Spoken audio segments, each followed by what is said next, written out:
2년 전 퇴직을 하고 이제 좀 편안하게 노후를 보내나 했더니 정말 예기치 않은 일이었죠. 2년 전에 병원에 갔더니 골다공증이라 하더라고요. 이제 검사해가지고 마이너스 3 정도 나왔을 때 그때는 너무 당황스럽고 너무 조금 신경이 많이 쓰였어요. 30년 넘게 유치원 교사로 일했던 윤재분 씨. 워킹맘으로 안과 밖으로 아이들 돌보느라 평생 바쁘게 살아왔죠. 그러다 보니 정작 자신의 건강은 돌아볼 틈이 없었답니다. 골다공증을 진단받기 전까지 아무런 증상이 없었기 때문에 뼈 건강은 더 관심받기였답니다. 한 5년 전에 넘어졌는데 여기 손가락이 부러진 적은 있어요. 근데 그때도 몰랐어요. 골다공증이라서 손가락이 부러졌나. 그때는 뭐 골다공증에 대한 뭐 생각도 없었고 별로 관심이 없었어요. 우리 몸은 206개의 뼈로 이루어져 있습니다. 뼈는 우리 몸을 지탱하는 역할도 하지만 중요한 장기들을 보호하는 역할도 하죠. 그런데 그게 다가 아니랍니다.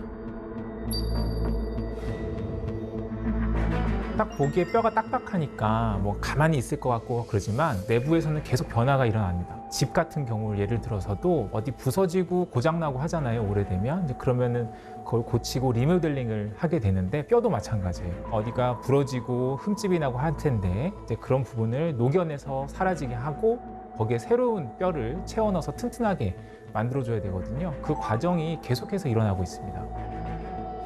끊임없이 파괴와 재생산이 일어난 곳이 뼈입니다.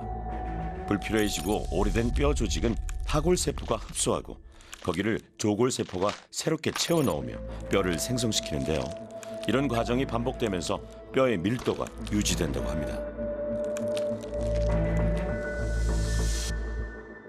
녹여내는 것과 채워넣는 것이 이제 잘 맞아야 돼요. 그래야 뼈 양이 일정해지겠죠. 그런데 이제 나이가 들고 여러 가지 원인이 생기게 되면 뼈가 녹여내는 작용은 계속해서 일어났는데 뼈가 채워지는 작용이 그거를 못 쫓아가는 경우가 생깁니다.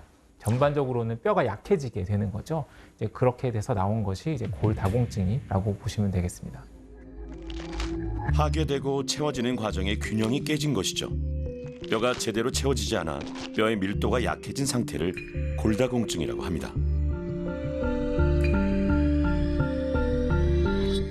골다공증 위험 인자로 알려진 것이 몇 가지가 있는데 첫 번째로는 이제 연령입니다. 나이가 많으신 분들은 당연히 골밀도가 감소해서 골다공증이 많이 생기죠. 두 번째로는 이제 남성보다는 여성이 골다공증 위험이 더 높고요.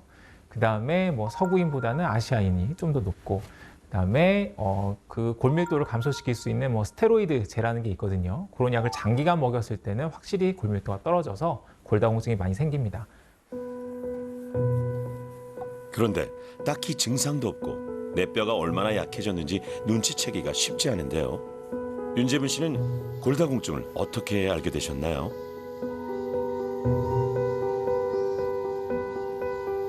키가 자꾸 줄어들어가지고요. 예전에 한 6, 7년 전에 입었던 옷인데요. 옛날에는 이만큼 왔었는데 지금은 이만큼 내려오고 있어요. 그리고 팔도 예전에는 이 정도였는데 지금 이만큼 내려서 키가요 한 5cm 줄었어요. 네? 5cm나 줄었다고요? 지금 키가 얼마나 되시는데요? 세상에, 와, 뿐만이 아닙니다. 몸무게 또한 많이 줄었다고요? 그리고 이 바지도 엄청 커져가지고 이거 핀도 꺾고 여기 중간중간 다 줄였어요. 이렇게 다 줄였어요. 예전에 입던 옷들이 지금은 하나도 안 맞는다네요. 그러네요. 체격이 많이 작아지셨어요.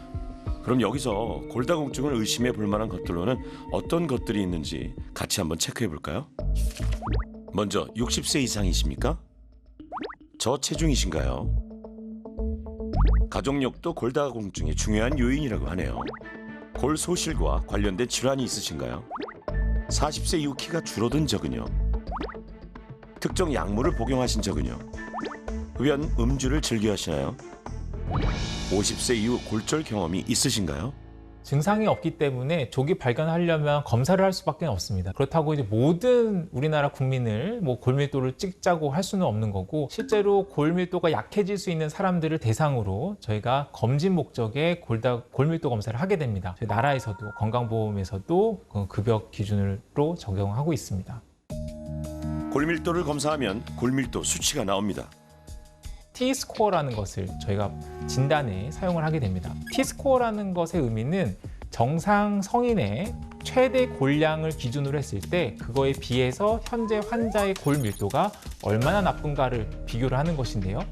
그 T스코어가 마이너스 2.5보다 낮으면, 2.5 이하면 저희가 골다공증으로 진단을 하고요. 거기에 미치지 않지만 마이너스 1부터 마이너스 2.5 미만이다. 이제 그렇게 되면 골감소증이라고 진단을 하게 됩니다.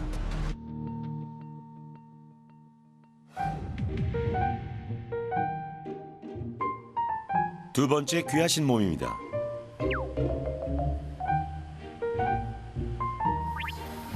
재래시장으로 장을 보러 오셨네요. 겉으로 보기에는 건강하고 활기차 보이시는데요. 2019년도에 골감소증으로 나오더니 한 2년 전서부터는 전 골다공증으로 진전이 됐더라고요. 저는 뭐 그렇게 뼈가 가는 뼈가 아니에요. 굵은 뼈라서 뼈에 대해서 걱정을 거의 하지 않았거든요. 그랬는데 골다공증이라 그러니까는 상당히 제가 아주 당황스럽고. 33년간 학교에서 아이들을 가르쳤던 박애란 씨. 은퇴 후 나름대로 활기찬 노년을 보내고 계셨다고요.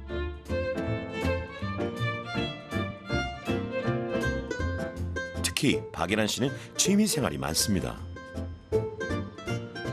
여기까지는 다 달아야지. 나 이게 지금 몇 년이 돼서 이제 지저분해졌어요.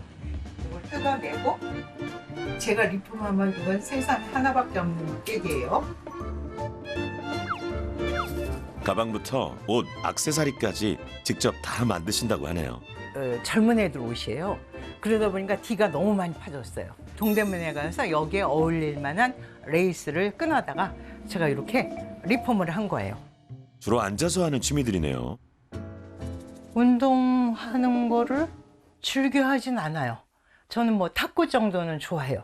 작년 8월 31일에 탁구를 치다가 이렇게 넘어지는데 제가 왼손을 짚었는데 여기에 금이 갔다 그러더라고요. 그걸 기부스를 해서 한 20일에서 한 달 정도 정형외과를 다녔거든요. 그래서 야, 이 정도에도 이게 나가는구나. 골다공증의 가장 위험한 합병증은 골절입니다. 특히 노년기의 골절은 삶의 질을 송두리째 무너뜨리는 후유증을 낳습니다. 박예란 씨에게도 그런 경험이 있습니다.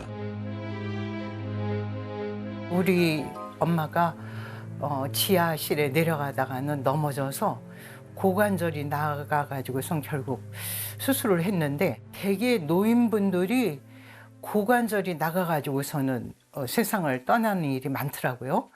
그러니까 저도 이 골다공증에 대해서 굉장한 그 공포심을 갖게 되더라고요. 노년기 골다공증 환자들에게 일어나는 골절 중 가장 위험한 부위는 고관절입니다. 골반과 다리가 만나는 지점에 위치한 고관절은 엉덩방아를 찧으면서 골절이 일어나는 경우가 많은데요. 고관절이 골절되면 치료될 때까지 오랜 시간 꼼짝없이 누워서 지내야만 합니다.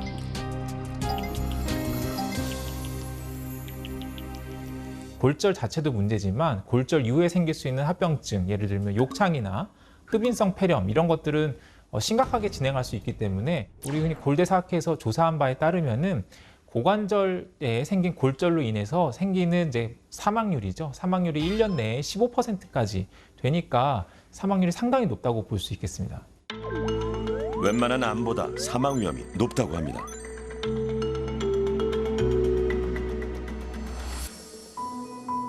그런데 윤재분 씨 또 다른 어려움을 호소합니다. 살이 빠지면서 집안일을 하기가 부쩍 힘들어졌다는데요.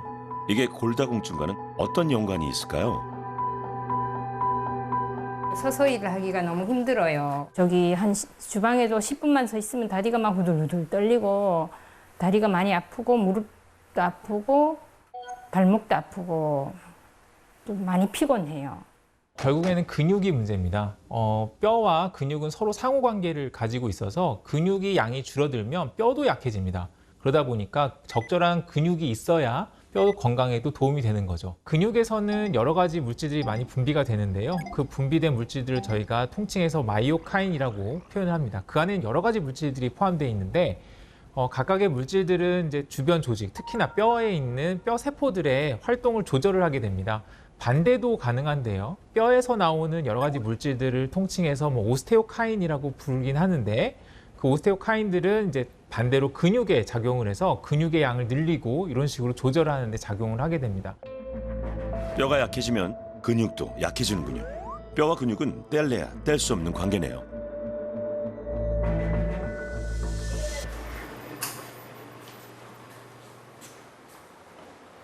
윤재문 씨는 골다공증 진단을 받고 나름 운동도 챙겨서 하고 있습니다.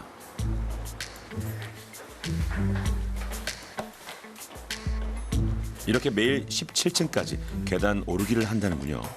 정말 대단하신데요. 그런데 뭐가 문제일까요?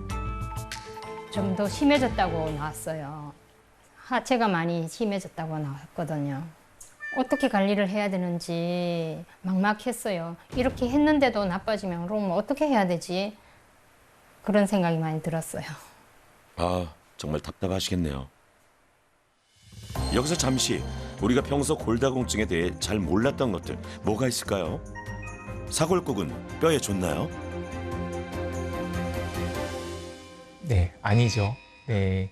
곰국에는 칼슘이 많은 건 사실입니다. 칼슘이 많지만 그와 더불어 이인도 많은데 혈중의 이인 농도가 높아지면 칼슘 배출이 촉진됩니다. 칼슘을 많이 먹었는데 배출도 촉진되니까 좋다고 볼 수는 없겠습니다. 퇴행성 관절염이 있으면 골다공증이다? 네, 그것도 아닌 것 같습니다.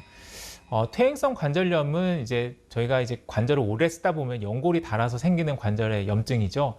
그런 것들은 관절에 국한된 거기 때문에 뼈 전체의 밀도를 떨어뜨리거나 그러지는 않습니다. 직접적인 연관성은 없는데 관절염 중에 전신질환이 있어요. 류마티스 질환, 관절염 같은 경우는 전신질환이고 역시나 뼈에 영향을 줄 수 있습니다. 따라서 관절염 중에 류마티스 관절염 같은 경우는 골다공증과 연관성이 있습니다.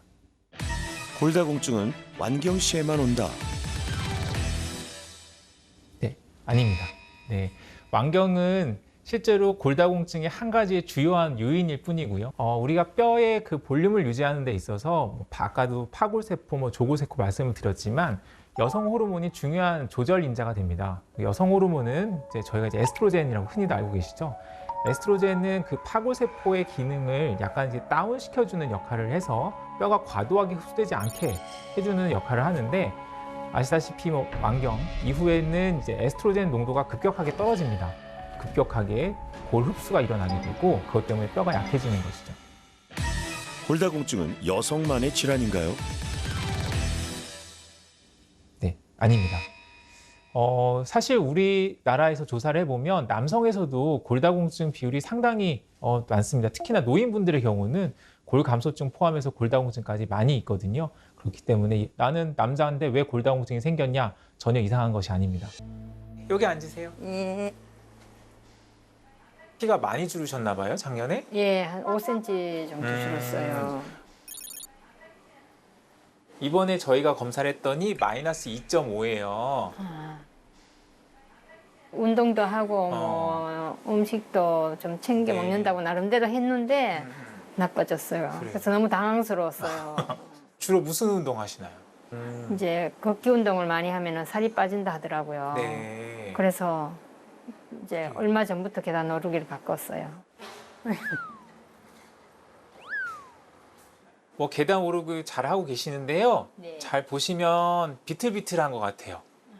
예, 이게 나이가 많으신 분들이 균형 잡기가 좀 어려워서 예. 이렇게 계단을 오르거나 하실 때는 이거 봐요, 또 비틀하잖아요.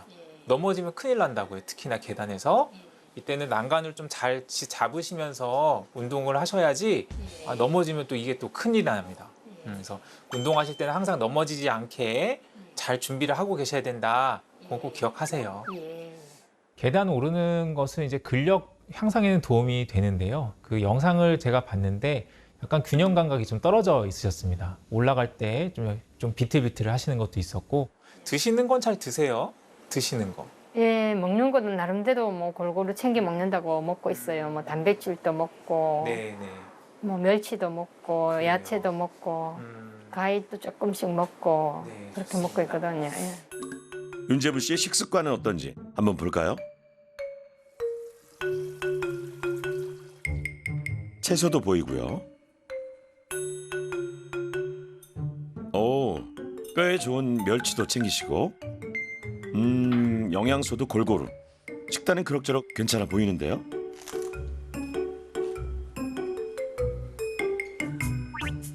근데 벌써 다 드신 건가요? 남기셨어요, 밥이랑. 예. 그나마 많은 용량도 아닌 것 같은데 이걸 다 안 드시네요. 소화가 잘 안 돼서 한꺼번에 소화 때문에. 많이 안 먹고 네. 이제 이렇게 먹다가 조금 배고프면은 중간에 뭐 과일 한쪽 같이 네. 중간에 뭐 챙겨 먹을 때도 있어요. 많이 먹으니까 소화가 안 되더라고요. 그렇죠. 예. 뭐 다 이게 연세가 드신 분들이 소화 기능이 떨어지니까 어쩔 수가 없긴 한데 그래도 뼈가 튼튼해지려면 자기 영양분이 있어야 돼요. 예. 그거를 보충해 주려면 충분한 영양소가 있어야 되는 거겠죠. 그래서 항상 식사도 충분히 하시고 드시는 것도 골고루 드시고 운동도 안전하게 하시고 이게 중요한 겁니다. 박예란님은 무엇이 문제일까요? 척추가 가장 약하시고 T스코어가 마이너스 2.3 정도로 역시나 뭐 골다공증에 근접한 골감소증 소견이라고 보시면 되겠습니다.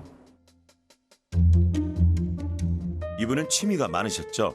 바느질이며 스마트폰으로 글쓰기 등 평소 앉아서 하는 일들이 많으셨는데요.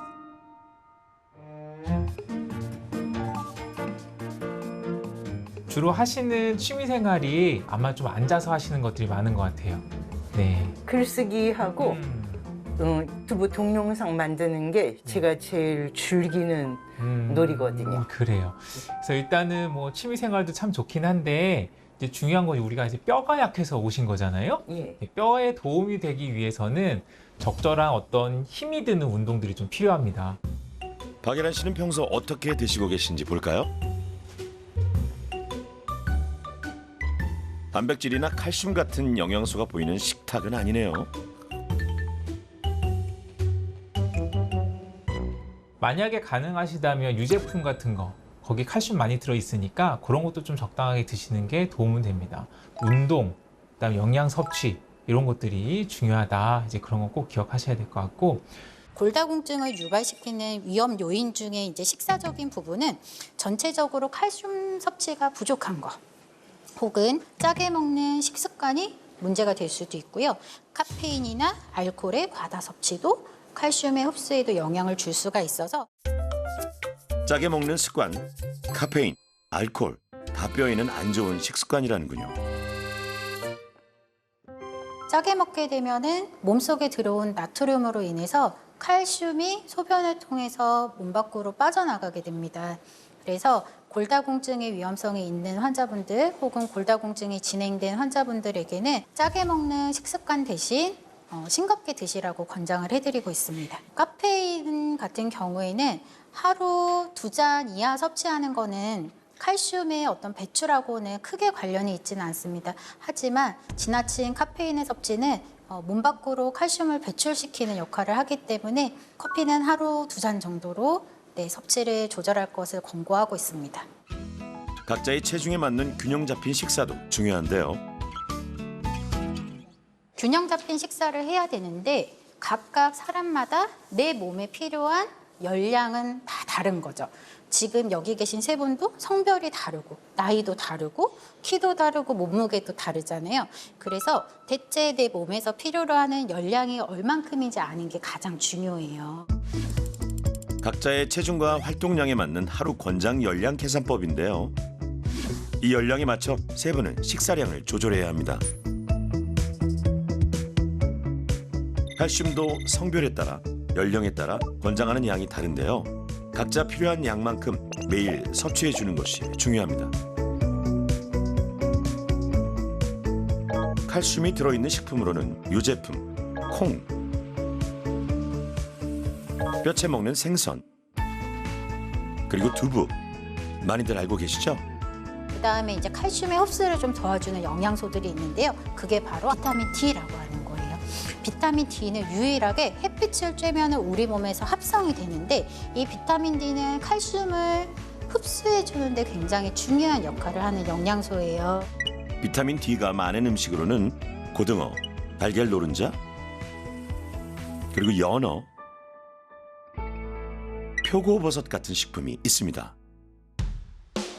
식단 다음으로 뼈 건강을 지키는 데 중요한 것 바로 운동입니다. 뼈와 근육은 함께 가는 거라고 들으셨죠? 약해진 근력을 키우고 뼈를 강화하는 운동, 과연 어떤 것들이 있을까요?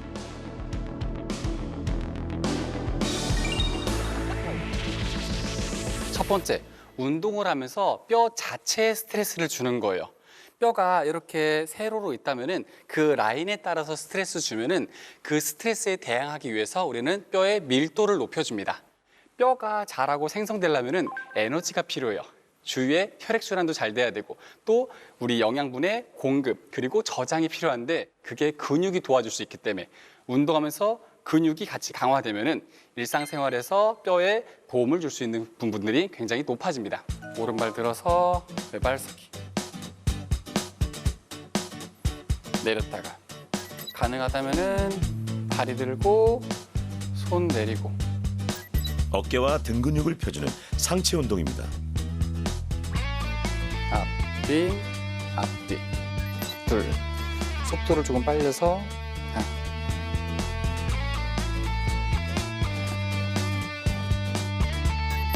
둘 다리 바꿔서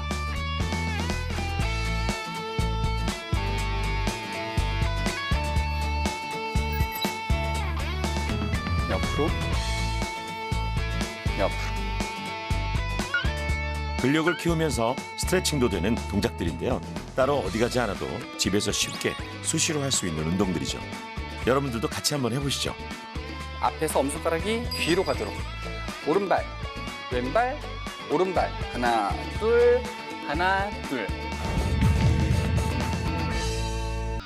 그런데 이분은 누구신가요?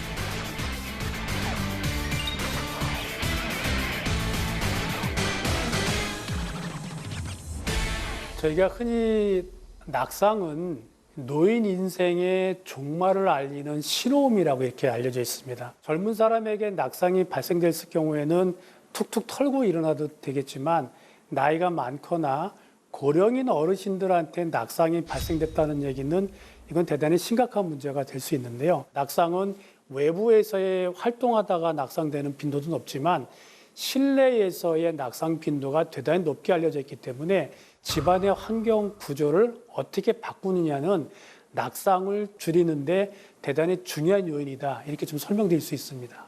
골다공증의 위험한 낙상 사고가 실외보다 실내에서 많이 일어난다는 사실 알고 계십니까? 생활 속에서 낙상을 예방하는 법을 전수하기 위해 전문가가 두 분의 댁을 방문했습니다. 안녕하세요. 어서 오세요. 네, 어머니 안녕하세요. 들어가기 전에 그 어머니 신발을 한 번쯤 제가 좀 잠깐 볼까요, 요즘에? 오자마자 신발부터 체크. 매일 신는 신발이 낙상 예방의 첫 번째랍니다. 이 밑에가 밑창이 예. 미끄럽지 않게만 잘 관리해 주시면. 다음은 화장실입니다. 보통의 집들이 어떤 집들은 세면대가 앞에 있고 변기가 뒤에 있고 어떤 집들은 변기 앞에 있고 세면대 뒤에 있는 집이 있는데 이렇게 이제 세면대가 앞에 있으면 내가 굳이 세면을 하지 않고 화장실을 가려고 할 때도 이 앞쪽에 이렇게 물이 좀 떨어져 있는 경우가 종종 있거든요. 그러니까 항상 화장실 갈 때는 이 바닥에 물이 있는가 없는가를 좀 확인해 주시고 가면은 늘 사용하는 공간에 이런 위험 요인들이 숨어 있군요. 실제로 집에서 어르신들 낙상 사고가 가장 많이 발생하는 곳이 화장실, 그 다음이 방이랍니다.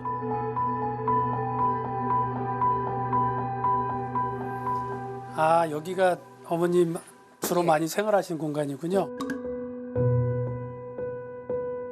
다리에 힘이 조금 빠지거나 그러면 예. 이렇게 낮은 매트리스보다는 약간 좀 높은 침대가 사용하시는 게 훨씬 좋지 않을까 좀 생각이 들어요. 아, 그래? 왜요? 네. 왜?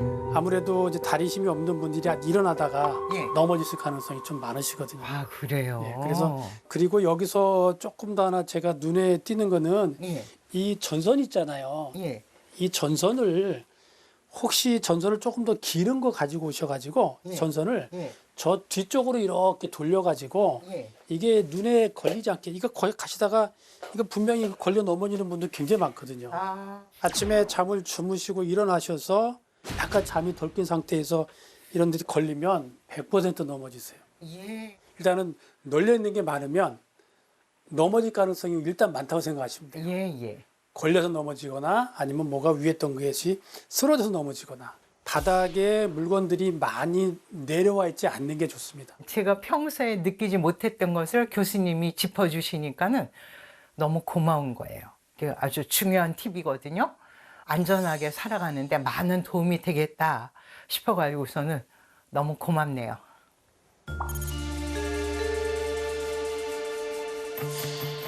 윤재분 씨는 어떨까요? 근력을 위해 매일 계단 오르기를 하고 있었던 윤재분 씨. 그런데 거기에 낙상의 위험이 있다고요? 뭐가 문제일까요?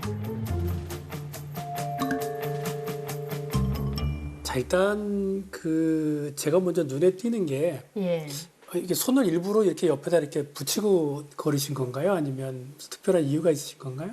예, 엉덩이 근육 키운다고 이게 엉덩이 힘이 들어가나 안 들어가나 느끼려고. 아, 엉덩이 근육이 예. 두 번째 보니까 예.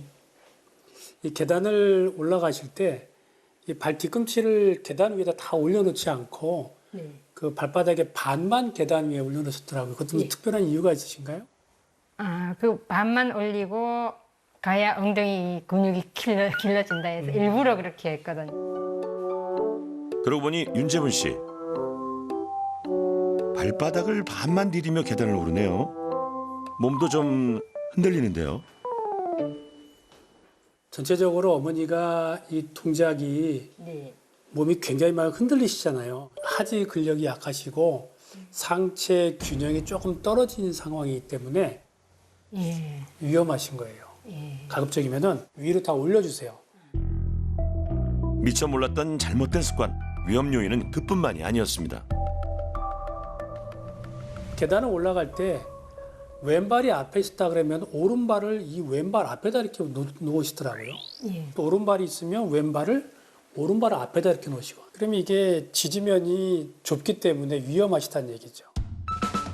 걷는 자세만 고쳐도 안전한 운동이 될 수 있습니다. 편안하게. 아까보다 훨씬 좋으세요. 그래서 이 발을 한 발 올린 다음에 이렇게 앞에다 놓지 마시고 발 옆에다 이렇게 놓으시고 그러셔야 이게 지지면이 넓으니까 조금 안전해지시니까. 이 계단 폭의 가운데를 걷지 마시고 예. 조금 벽 쪽으로 걷거나 아니면은 여기 그 손잡이 있는 쪽으로.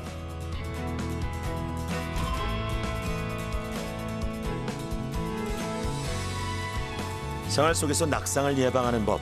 이번에는 낙상 예방에 도움이 되는 간단한 운동인데요. 다리를 이렇게 일자로 놓고 네. 이 상태에서 엉덩이하고 허벅지하고 힘을 잔뜩 준 상태에서 이렇게 뒤꿈치 들어보세요. 뒤꿈치 들어서 엉덩이 한번 만져보세요. 자, 이 느낌하고 내려놓으시고 다리를 옆으로 45도 약간 벌려보세요. 이 상태에서 엉덩이하고 허벅지 힘줘갖고 뒤꿈치 들어보세요. 그리고 엉덩이 만져보세요. 지금 엉덩이가 좀 딱딱하게 힘이 네, 들어가죠. 딱딱해요. 아까는 말랑말랑했는데 네. 지금 딱딱한. 굉장히 쉬운데요. 그런데 이게 운동이 된다고요?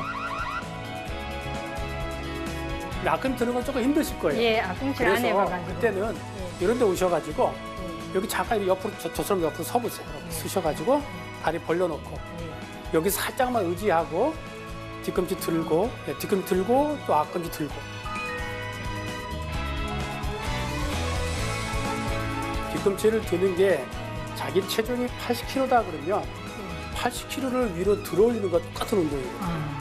굉장히 중요한 운동이기 때문에 뒤꿈치 들고 앞꿈치 드는 운동 이것을 생각날 때마다 하세요. 버스를 타려고 기다리고 있을 때도 하시고 지하철 기다리고 있을 때도 하시고 그래서 이게 매일의 운동이 습관처럼 되셔야 돼요. 그럼 낙상 예방할 때 굉장히 많이 도움이 됐어요. 다음 동작도 간단하면서 효과 만점인 운동이랍니다. 등에 기대보세요, 벽에다가. 그리고 등을 한번 떼보시죠. 가능하시죠? 예, 예. 그럼 발을 조금 앞으로 내딛고 다시 한번 등에 기대보세요. 자, 또 한번 등 떼보세요. 가능하시죠? 예. 자, 그럼 조금만 더 앞으로. 등 기대보세요. 천천히, 천천히.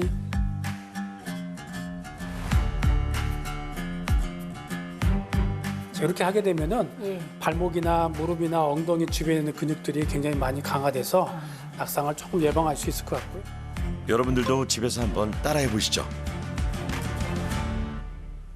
교수님이 꼼꼼히 다 짚어주니까 직접 와서 나한테 내 개인한테 맞게 이렇게 짚어주시니까 그게 너무 좋았는데요. 제가 몰랐던 사실이 너무 많더라고요. 잘못 알고 있었던 게. 그리고 교수님이 하나하나 짚어주시니까 너무 좋았습니다. 머릿속으로 기억하는 것은 잃어버리게 돼 있는데 몸으로 기억한 건 절대 잃어버리지 않습니다. 우리는 그것을 습관이라고 하고 그 습관을 통해서 낙상을 예방하는 것이 대단히 중요합니다.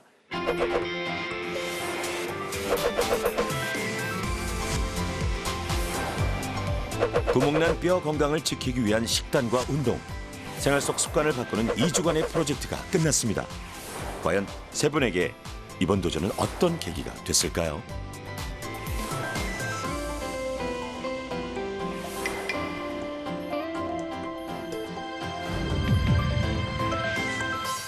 우리 뼈라는 게 그래요. 이게 좋아지려면 시간이 아주 오래 걸립니다. 네. 뭐 당뇨약 먹고 혈당 떨어지는 거, 혈압약 먹고 혈압 떨어지는 건 쉬워요. 그럼 네. 빨리 나타납니다. 네. 근데 뼈는 오래 걸려요. 네. 그래서 지금 당장 뭐 눈에 보이는 효과가 없어도 꾸준하게 하면 뭐 1년 뒤에 찍었을 때 좋아지고 뭐 이런 게 확실하게 나타나니까 너무 상심하지 마시고 항상 열심히 잘 하시는 게 좋습니다. 처음에는 조금 귀찮았는데 자꾸 하다 보니까 습관이 되고 너무 좋더라고요. 운동도 이제 습관이 돼서 안 하면 더 몸이 더 근질근질하고 식단도 이제 알려주신 대로 알아서 이제 착착 잘 네. 조절하게 되더라고요.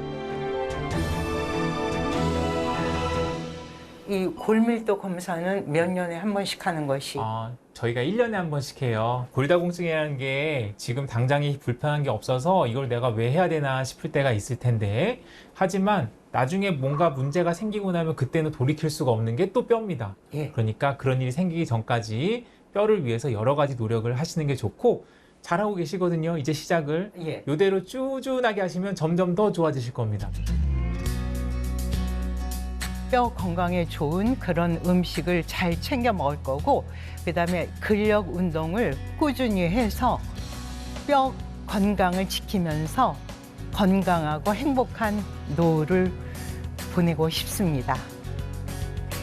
앞으로 내 노후 건강을 위해서는 뼈 건강이 너무나 중요하다는 걸 많이 깨달았습니다. 전문가님들이 알려주신 대로 운동도 열심히 하고 식단도 맞춰서 하면은 꼭 극복할 수 있다고 생각합니다.